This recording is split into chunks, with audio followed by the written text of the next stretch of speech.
everyone. I'm Linda Nickell, and welcome to the Happiness Hour. If you'd like to join us here in the room, you'll find the schedule in our monthly newsletter and on my website at lindanickell.com/happiness hour. Tonight's guest is PV.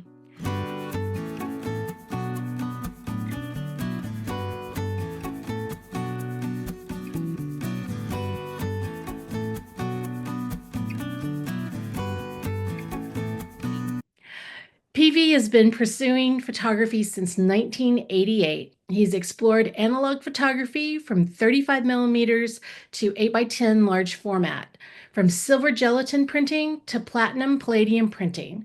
Commercially, PV has been shooting portraits and weddings for over 15 years and has been a Profoto, an Ilford, and a Sigma ambassador. In tonight's presentation, Integrating Generative AI in Photography, PV will touch on how AI is becoming a key part of photography, much like digital photography and image processing advancements. While some may choose to work without AI, its presence offers new opportunities for creativity, artistic expression, and the broadening of access to visual communication. You can connect with PV through his website, thirdeyestudio.net. And you can find him on Instagram at Portraits by PV. Welcome to the Happiness Hour, PV. All right, PV, first of all, did everybody notice that I did not say PV's last name? And it's because as much as I've tried, I've mispronounced it several times, and it's just going to be a little bit easier and a little bit cleaner for him to do his own introduction. So PV, it's yours. Thank you. Thank you. And happy to be here. Wonderful forum here. And, glad to be talking on this topic because it's a fairly polarizing topic, for starters. Now, as far as the name is concerned, PV is actually my last name, and my first name is Subramanian, which is a fairly long Indian name, and which I myself couldn't spell till I was in fourth grade. So I just let everybody, all the kids, call me PV, and that stuck, till now. So I guess that's going to continue. So yeah, PV is fine. Everybody addresses me as PV, but yeah, for the records, it's Subramanian PV. So I think Linda already introduced. So yeah, my uh, photographic endeavors really began in 1988 with a small point and shoot, then an SLR, a lot of film, medium format, and then I really started getting interested in printing. So I developed my own film. I print. I have an enlarger at home. I have almost like a lab at home, which my wife hates, and I leave stains in the bathroom all the time. So yeah, given all that, I'm glad that I've not been kicked out yet. But yeah, I mean, that's how it rolls as photographers, right? All of us know that. Okay, so let me share, and I would love this session to be way more interactive than a one-way kind of monologue, because like I said, generative AI and its part in photography is very polarizing. A lot of people have a lot of opinions, and very strong opinions at that. And none of us have really figured out everything about it, right? It's almost like, in the early 2000s when digital photography was kind of making inroads into the photographic world, or maybe late 90s. And a lot of people had a lot of opinions, and probably very strong opinions. And that's it. It's I think we're kind of at a cusp of something that's going to change photography forever.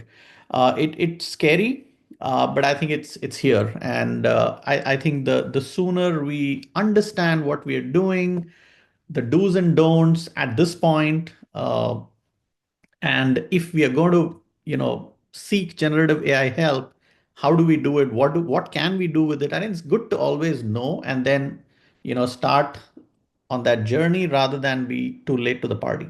So with that, I'll just open it up, and so the first question really is, what is generative AI? I mean, anybody. So the question really is, what is generative AI? And please unmute and feel free to chip in. Anybody who's not at all heard of it. Yeah. So just, I mean, just for information, right? So generative AI is basically something you're generating from scratch. And now generative AI could be text, it could be visual, it could be pretty much anything that is being generated from scratch, right? Now, in our context, in the context of photography, obviously it is to do more with visuals. Not that you cannot integrate generative text, on your picture and create a poster for something. But what I want to really touch upon here is more the visual aspect of it, right? So generative AI in this context, what I'm going to talk today is about integrating something you've generated from scratch with the help of AI with something you have actually taken a picture of, right? Now, why would we want to do that? How do we do that? That's really the bigger question. Now, as to how we do that, I think that will be a 4 hour session, right? Photoshop and masking and all compositing and all that stuff. So I don't think we have time for that right now. So we'll talk more about what it is and how it can be used, but not really how it is done, right? That probably maybe another session later sometime. So this now you see these images, right? Uh, the ladies, their costumes, the jewelry, the lighting, everything is as I shot them in the studio, right? But the background is completely generative AI. Okay, so just wanted to start with a sample of what is in the realm of possibility. Now, if you see this costume really, now why did I really choose this backdrop or whatever? If you see this attire, really, we were trying to emulate a let's say it's 15th, 16th century kind of Mughal rulers, their queens or their women, what kind of attire they wore and stuff like that. So now I obviously had a very plain dark brown background here in the original image, and this architecture really is resembles sort of a Mughal architecture of that time. The design, the shape and stuff like that. So this was generated in Midjourney and then composited with the image.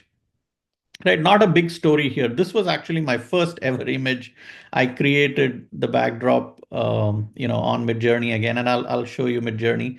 But yeah, so as you see, this is one big application. You know that you don't ever have to buy any backdrop anymore. You can just shoot with a black cloth or a brown cloth or whatever you have, and then you can simply create a backdrop in generative AI and just composite in Photoshop, right? So this is one big thing and a very simple thing you can do right away, because you know how expensive backdrops are getting. The bigger the size, the more expensive the backdrop. And if you need a canvas backdrop with a grunge kind of design on it and all that, it just gets more and more and more expensive. And then you need to have 10 colors if you photograph people in different kind of colors, color palettes. So now you have generative AI which can give you pretty much anything that you want, and I'll show you, how do you really create something like this. So any questions so far? So yeah, so definition of generative AI, very simple. Generative AI refers to algorithms that can create new content based on patterns learned from existing data. So obviously, any of these platforms you're using have been trained over a period with lots and lots and lots of data, visuals, and all that. They study that and then they start creating what you want. Now, what are the technologies available there? Everybody's heard of Chat GPT, I guess, which now is, it used to be text generation, which now probably is way more than just text generation. Then you have I don't know how you pronounce it, DALI or DALI, and then you have stable diffusion image generation, and then you have Midjourney, and now way more than that is really out there. There are so many out there. Relevance to photography. And here's where it starts getting a little murky and, a lot of opinions come, right? You can create, you can edit, you can manipulate, you can pretty much do anything to photographs with generative AI. You want to create a very realistic photograph without having touched a camera, you can do that, right? You can, and the image will be as good as the prompt you give the tool, right? It can create an absolutely stunning image for you.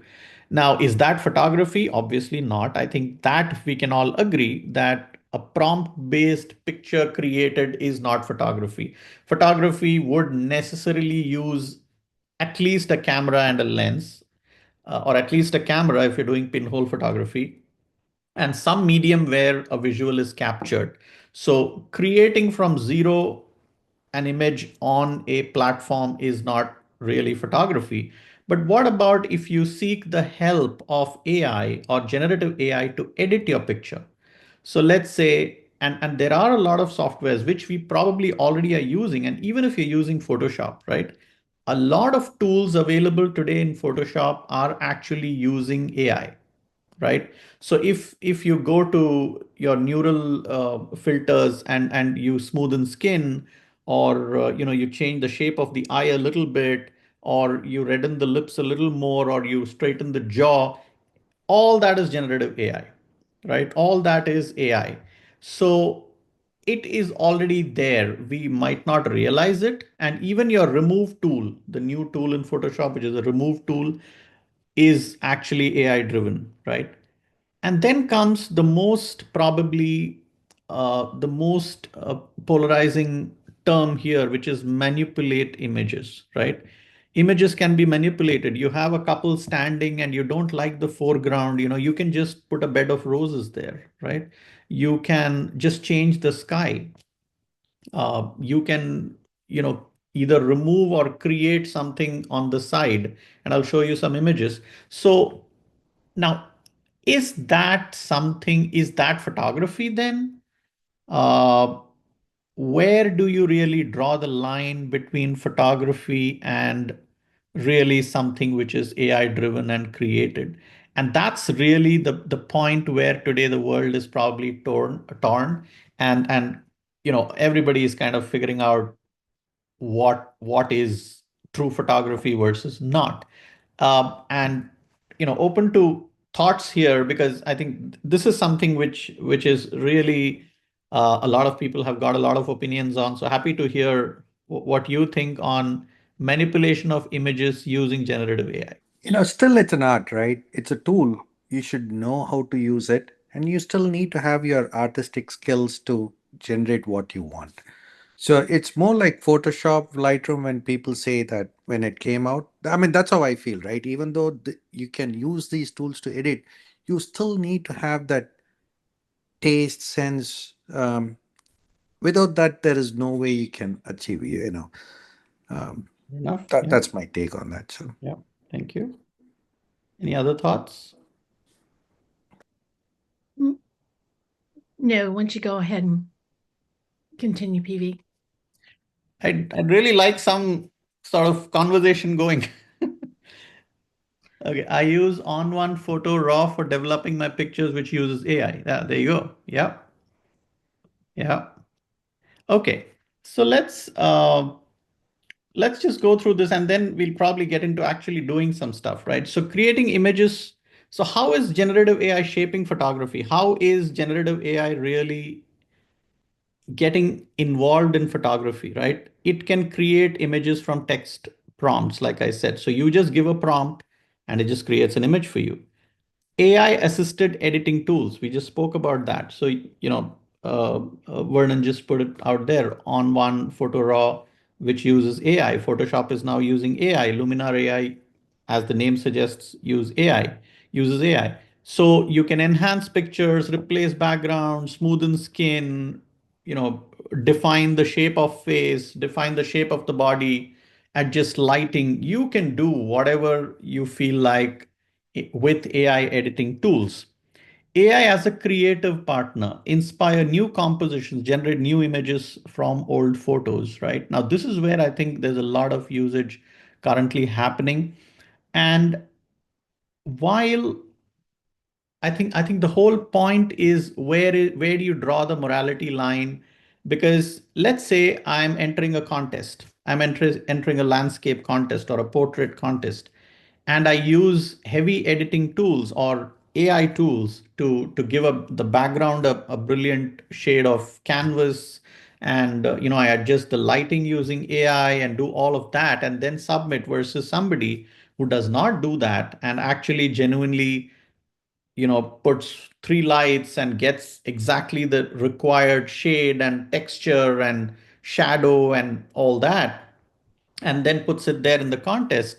Now, is that, does it raise questions as to what is right and what is wrong and what is ethical versus non-ethical? And that really, or let's say street photography, you're doing street photography, the whole essence of street photography is that you capture what you see and you actually wait till the decisive moment or till you get layers, foreground, midground, background layers, and every element is composed in a beautiful fashion where there is a symphony, and it's basically like poetry. But then you have generative AI and you feel, oh, there's a lot of negative space here, let me put a bird in there, right? And then you go and submit it in a contest. So where does that Get your butt out. fall in? And yes, most contests limit manipulation, absolutely. But then how many of them are really smart enough to figure it out? How many of them do use tools to figure out if there is somebody who has submitted it, using AI? A very simple thing, even when you crop in Photoshop, right? Now you have generative AI in the crop tool. So let's say I'm not introducing any new element or anything, but I took the shot in portrait mode, but I really want to present it in landscape mode because I think that looks better. Now I can simply go there, increase the canvas size, and generative AI will just fill everything, which earlier used to be a manual process. It doesn't, nothing manual is required anymore. You simply, broaden the canvas, do a 2 by 3, and it'll fill the rest of the space with whatever it thinks, is necessary. And you can take multiple shots at it till you think it's a perfect rendering of what you visualize. Now, what about that? Would that then constitute unethical practice? Would that be detected by a contest, right? And that's where really the whole turmoil starts happening. Debbie says, I think even editing tools without AI can create a discussion on what is actually the photographer's image. Yes. And I love the ability to replace a sky in a photograph, but then is that photograph really all mine? Yeah. And I think that's where it starts becoming very, that's really the gray area. So while contests do have guidelines and ways of figuring it out, but I don't know whether they are foolproof, and that can be done in the future, and how sophisticated will it get to be done in the future. I used it for the first time today. Gary used to fill in where I cut the frame off to close the subject's toes. Just added on deck plank. I'm okay with that. Yeah. Many serious contests require submission of the raw files for winners. Yeah. Now that's, as of today, that probably is maybe one way to figure out whether there has been actual AI manipulations versus not. But again, the gray area there comes as to what extent, because like we are talking about it, and people have said there, almost every tool now in Photoshop, even at the raw stage, like let's say my background is too bright and I want to just bring half a stop down on the background, it's actually using AI to cut the background and then, mask it so that you can bring the shade down. Even that is AI.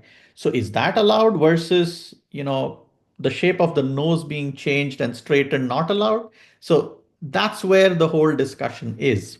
But anyway, I think that's a discussion we'll not get a solution for right now or in the years to come. So let me, okay, so this is an image we created, And let me talk about the positive aspects, right? While we all understand there is a gray area here. So there was this series on Netflix called Hiramandi, which was a story going back to the pre-Indian independence era, India-Pakistan independence era, on the cusp of independence. It spoke about sex workers in Pakistan, Lahore, and that area, and very, very beautifully done. They had amazing costumes and stuff, and we wanted to recreate that. Now all the costumes that you see here, all the jewelry that you see here, the models, the lighting, all that, and Sendil was here when we did the shoot. That's all real, right? That is all real. I shot it in a studio, so everything is real. But I knew for a fact I would never be able to recreate in the studio the background, right? That there was no way I was going to get this kind of look and feel, the authenticity to that. So what you see here in both these images, the backdrop is completely generated with AI, and including, oops, what happened there? Oh, okay, including the carpet and the reflection, everything is actually AI. So now, and I wrote it very clearly in Instagram when I posted it. I said the background was created using Midjourney AI and stuff. So what it is helping you is, but you still need to understand, and like Sendil said, the vision is still the artist, in the sense that this whole thing has to merge with the perspective of the backdrop, the light, where the light is coming from, and the trust me, when generative AI gave me this backdrop, it was not like this, right? The tonality will be different, the light direction might be different, and there could be so many other things, right? Now, all that you still have to manage, you still have to work on it to make it seamlessly integrate with your image, right? And that's where I think it starts positively integrating with the artist's vision. Any thoughts? Okay, how do I? There you go. Okay, let me share Midjourney. I'm going to stop share and share again, because I think that time I shared only one screen. I want to share my whole desktop. Yeah, there you go. Okay, so this is the Discord server, and I'm in Midjourney within Discord. So, and I'm sure people who have tried this already know, but my screen is visible, right? The Discord server is visible. Yes. Yeah. So just go imagine, and then, I write the prompt. So studio backdrop in olive color uh, on hand painted canvas. So in the meantime, let me show you this whole shoot that we did. Whatever backdrop you're seeing here is all AI generated. This backdrop is AI generated. The model is real. The everything else is real, but the backdrops are all. I mean, I did have a darkish background, and then I put in this to integrate with that. Um, let's see.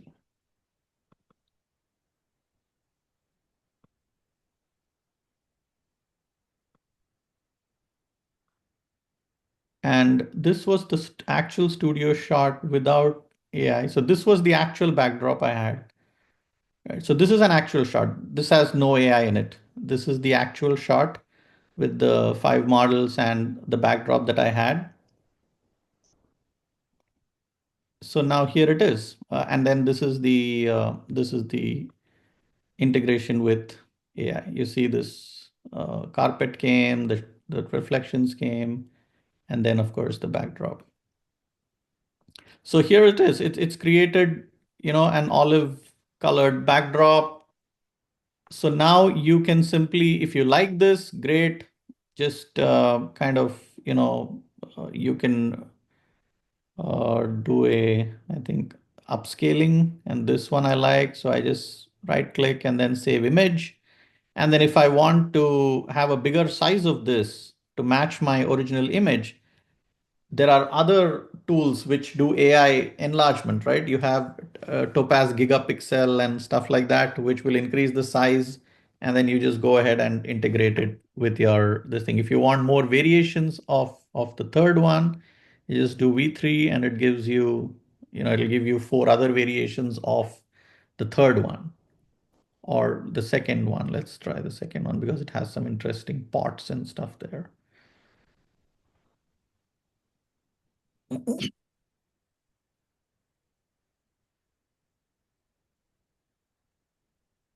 Yeah, this is the third one. It has given us four variations of the third one.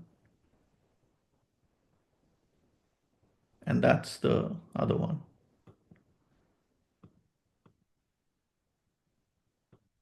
There you go. So now, why would I need to invest in backdrops? I mean, I can do a maternity shoot, I can do a nice fine art portrait shoot, and just, put this backdrop. Because for a fact there are a lot of people who sell digital backdrops, right? I'm sure you've seen ads. There are a lot of people on the internet selling digital backdrops. So I don't know how they used to create it before AI, but now you don't need to buy those. You can just create yourself. You just need to subscribe to Midjourney or whichever application you want to, and just create these whatever color you want, whatever texture you want, pretty much anything. So So there's, that's really, yeah. Sorry. oh, I was going to say, there's a question in here. Gary wants to know, AI can match light direction and level. How does it do matching light quality? Does it know how to match the light from a beauty dish to strip lights with grids, etc.? Okay. Can you talk about? Why don't we try it out? I'm going to copy the same thing, but I'm going to put the lighting also, right?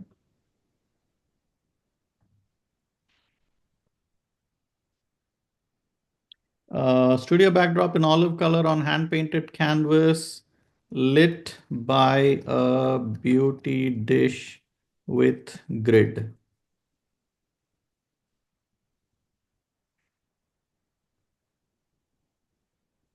I should have mentioned a 3 feet or a 2 feet beauty dish. And then let's see what it does if I say lit by a 7 feet umbrella. Okay. So now here is where we need to get smart with prompts, right? So here it actually gave me the beauty dish also. That's not what I want. I just want uh, so now is where we need to get smart with the prompts. And I'm not majorly a prompt expert, but I'm sure there are people who can figure this out. So let's say studio backdrop on hand painted canvas and lighting effect of beauty dish with grid. No beauty dish in the picture. Let's try that.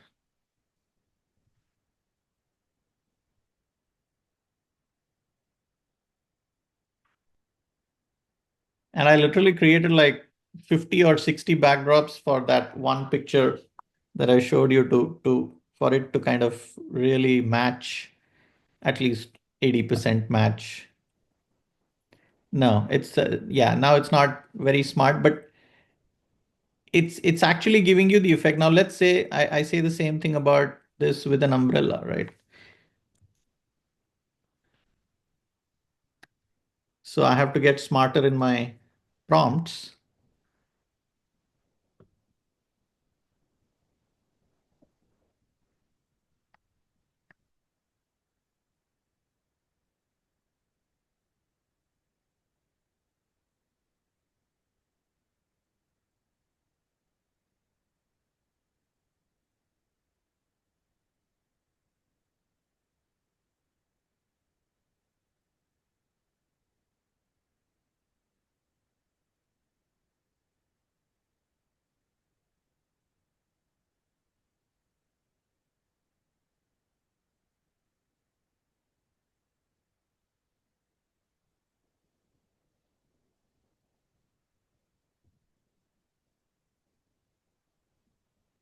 Okay, it's still giving me the umbrella, but you see how the light is way more even and spread out more.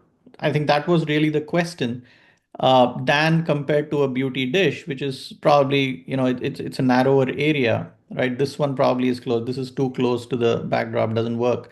So I can do variations of this one. This is 3, right? Let's do variation of 3. So the answer to that is, if you're smart enough with the prompt, I think it can do it. Worst case scenario, you get something like this, and then you can go to Photoshop using your gradient tools and stuff, really get the lighting effect you desire on the backdrop. That's really what I know at this point. But you can really get very close to what it would have been if you had lit it, originally.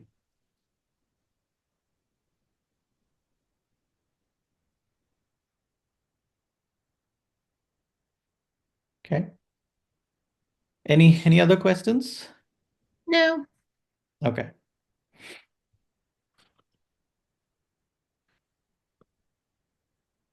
And like I said, street photography, it's like uh streets of Havana with red and yellow walls and vintage blue car and people walking by. And you can actually say realistic photo kind of feel and stuff like that, and it'll give you something like that.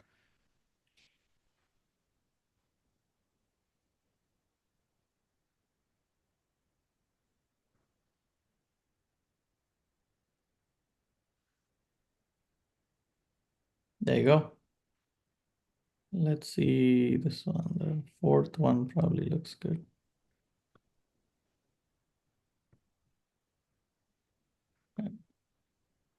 There you go. That doesn't even look like AI generated. It's so real. Mm. Oops. What did I do? How do I come back? Okay. Yeah, there you go. Yeah.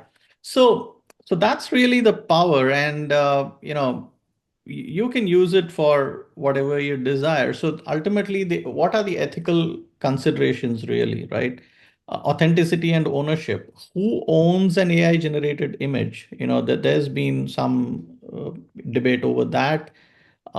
Manipulation and misuse, impact on jobs in photography. How will they affect traditional roles? So for ads, right? Ads with copyright on, the not copy RIGHT, but the words, they text that they write on the ads and stuff like that. You can say, give me a funny one-liner for an ad of a, uh, I don't know, tire for a car, and ChatGPT will give you that. And then you go to Midjourney and say, give me a picture of a car with this kind of a tire with this kind of a thread, and the tire really in the foreground with the focus on that, it'll give you that. So now do you need a photographer, which earlier used to be the sole domain of photographers, to actually get a car, the tire, photograph it, and then integrate it with the text? Somebody was doing copywriting in the ad agency, and all that came together, and then the ad, print used to come out. You don't need any of that now. You can just go, as long as you know what you want. You can just sit on Midjourney and ChatGPT and any of those, and just create this, right? So editorial and advertising sectors is one a place where there'll be huge impact. I mean, you can get beautiful models right here. You don't need to shoot, actually do a 2-day shoot on location with 5 models. You don't need to do that at all. And the other thing to remember is AI has its own biases based on how it's trained and how the models really have evolved. It could have certain biases on, anything that it really is giving you. So misrepresentation, underrepresentation of certain groups or styles, etc. Now, what are the benefits? Increased efficiency. So I'm sure a lot of you have heard of Imagine AI or Aftershoot. So AI can do a lot of, not generative AI really, but AI can do culling for you. If you're a wedding photographer or an event photographer and you've shot like 1,000 images in 4 hours, but you really want only the ones which are in focus, where eyes of the bride and groom are open and so on, it can do that. It can do color correction for you. It can do object removal for you. And like I said, enhanced creativity, generate compositions, generate backdrops, accessibility for beginners, right? And this is what happened when digital photography came. I mean, a lot of us are probably today photographers because we had access to digital photography, right? I mean, if you were still stuck in the last century, where you had to go buy film, have a light meter, make sure your exposure is correct, do bracketing, shoot 5 images to get one image perfect, and then develop it, and then actually do an enlarger printing, silver gelatin print, and see, and then figure out whether you've taken a good picture or not. I think 90-95% of people today, photographers, would never have been photographers, right? So that's going to happen now with AI also, right? The accessibility, just the sheer democratization of putting your vision into visual is actually going to help a lot of people get in more. Personalized content creation. So, you just now there are video generative AI also. So you can just create content just with prompts. You don't even have to write a dialogue, be creative in that sense. How photographers can embrace AI, staying updated with new tools, learning AI as a creative asset. And here the sky is the limit. I mean, you can just figure out so many ways this can be really used in your work, as long as ethical considerations and moral considerations are taken into account. And collaboration with AI as a co-creator, explore new concept styles, ideas which you probably never thought of. So I think is that the time allotted, Linda? We can open it up for Q&A. I think it's more. Sure. Yeah. Yeah, if anybody has any questions, go ahead and throw those in the chat. We'll give you a minute or so. You were using, I think it was Mid Journey. The journey. Yeah. That's a subscription, right? Yes. I'm just curious, how much is it? I think it's about somewhere between $200 to $300 a year. Okay. All right. Let's see here. Do you recommend any others? You said Midjourney, and there was another one I you I have not used any of the others because, yeah, I mean, if you keep paying the subscription said. for all of them, you might as well buy backdrops. But Yeah, yeah, I guess. so, yeah, so Midjourney, I saw another photographer. I mean, the guy with whom I used to share the studio, he used Midjourney. He showed me some stuff, and I thought that was really good from what we were able to generate. I did a test, a trial or something, and I really liked it. So that's what I'm using right now. But there's that Dali is there, and even in Photoshop, I mean, when you can actually do generative AI, you can just select an area of the picture, and then you say, give me a bed of roses or give me a tulip here. Oh, that reminds me, I have to show you another picture. But in the meantime, yeah, any questions? Yeah, there are a couple of questions in here.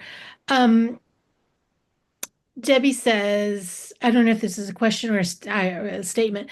If a photographer uses AI, should it be noted? Where do you stand on that? I would say yes at this point. Uh, Simply, I think we're starting to see it like with Instagram, yeah, it's almost requiring, I don't know that people are doing it. It's almost requiring you to yeah, yeah, list it at that. And yeah, I think it's only gonna be more of a requirement going forward once they figure out what to do with it, or yeah. or what people are, misusing it. I guess it takes some abuse before those rules come into play. Kathy wants to know what happens to AI generated photos that would regularly be considered illegal. Yeah, that's a big question. I mean, the law will take its own course if it has to do with something which is illegal, like child pornography and stuff like that. But I think even the tools themselves have a lot of safeguards against that at this point. So if you're giving a prompt which potentially is going to lead the software, the tool to create something which is illegal, I think it itself will flag it off. Mhm. But then despite that, if you're able to kind of figure something out and create something and post something, then obviously, at some point, Yeah, hopefully the law catches we have up. a we have a lawyer in the room. She Yeah. says AI will definitely create legal/ownership issues. I think so too. Yeah. All right. I don't see anything else in there. Did you want to show us? There you go. Yeah. Yeah. So this again, this image, right? The lady is real, the lighting is real, this pillar is also real, but the swan is AI and the backdrop is AI, right? Now, what was I trying to do? I was trying to emulate there was this very famous Indian painter called Raja Ravi Verma. Um, this is his painting. So we were just trying to recreate it in some form or the other, not just copy the same thing, but recreate at some level. And obviously, I was not going to go out and catch a swan and get it inside the studio and stuff. Luckily, I had a pillar like that, and we made the lady, wear the costume, which kind of resembled this. But you see the amount of detail there is, and this was shot with the Fuji GFX 102, which is 100 megapixel.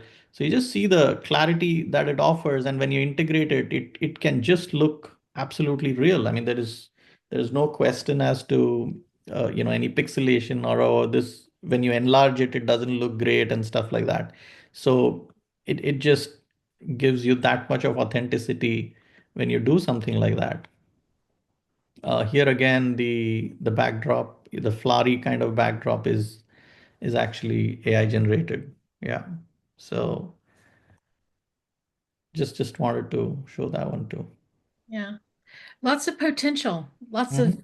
Lots of ethical things that will be coming up. But if you just take it for what it is, technology that lets you be creative and think outside the box.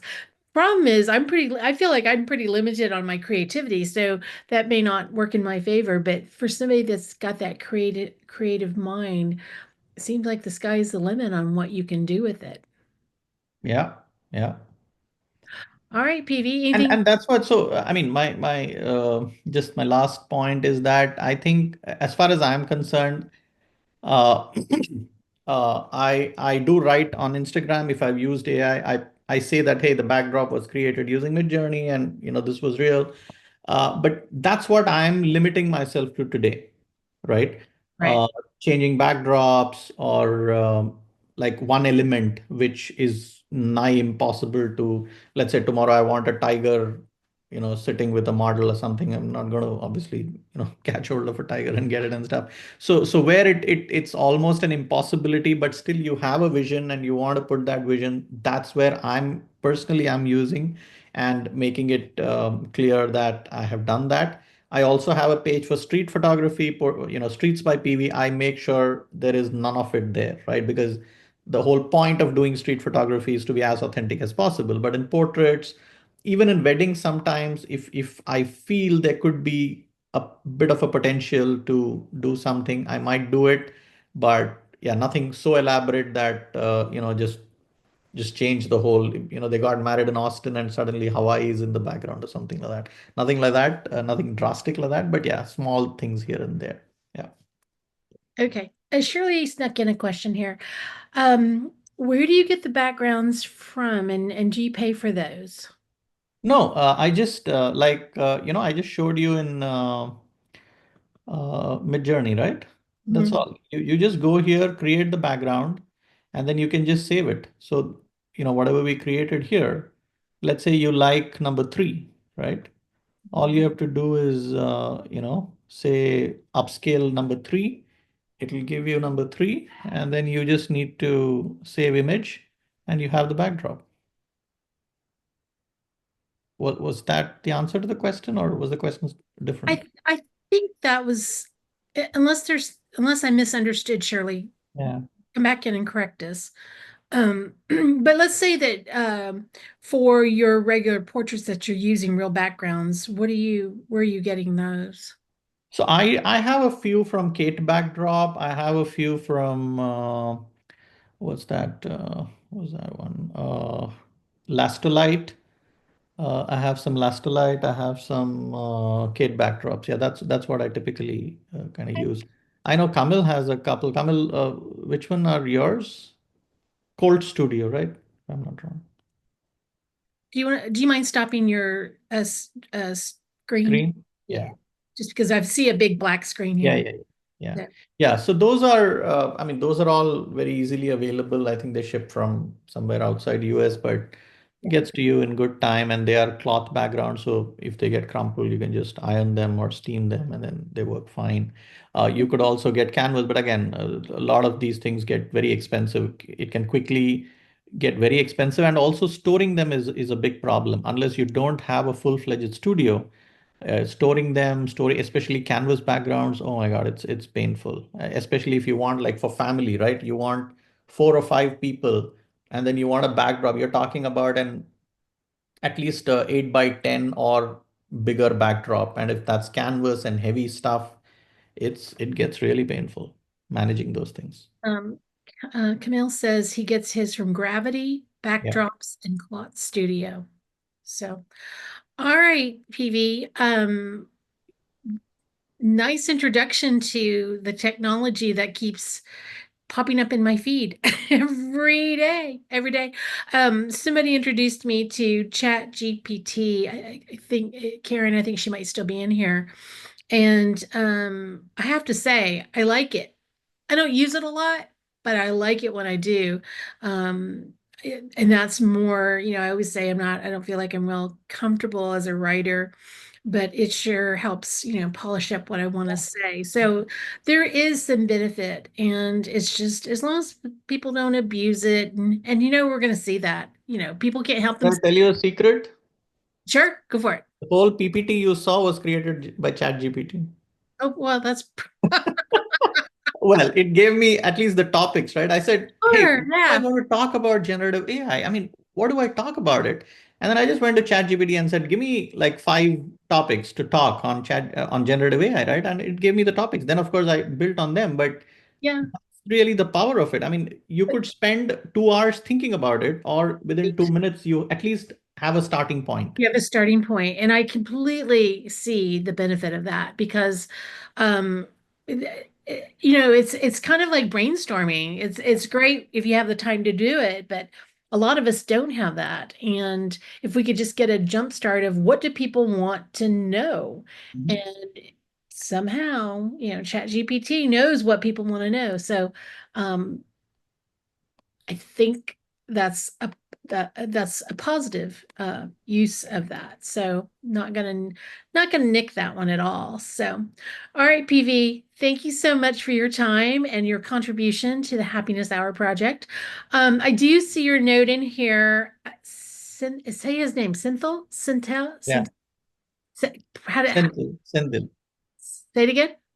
Senthil, Senthil. Yeah. So he asked in here, could you please tell us about yourself? No. And this happiness hour. So my name is Linda, and okay, here we go. From South Texas. That's where I grew up, but I've lived in the Austin area for a lot of years. I just say I'm from Austin now. But how did this happiness hour begin? Um, COVID. This is my COVID project. It started with a handful of people.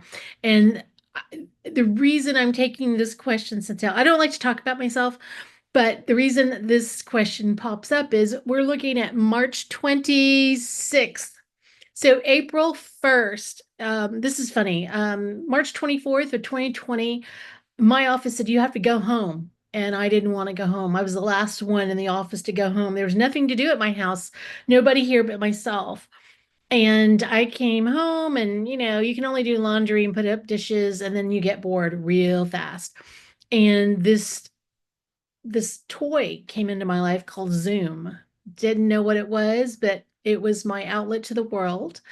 And after having a couple of my friends come on and talk about things that were important to them, I kind of got bored with those topics, and I thought photography is what I'm interested in. And so one by one, I brought in photographers. And PV, I believe you are number 237. You're the 237th presentation. We do this every week. We skip the holidays, and occasionally I have a work trip that keeps me from doing this. But I bring in speakers from that are everything from a hobbyist. Sometimes I yank people from the participants in the room.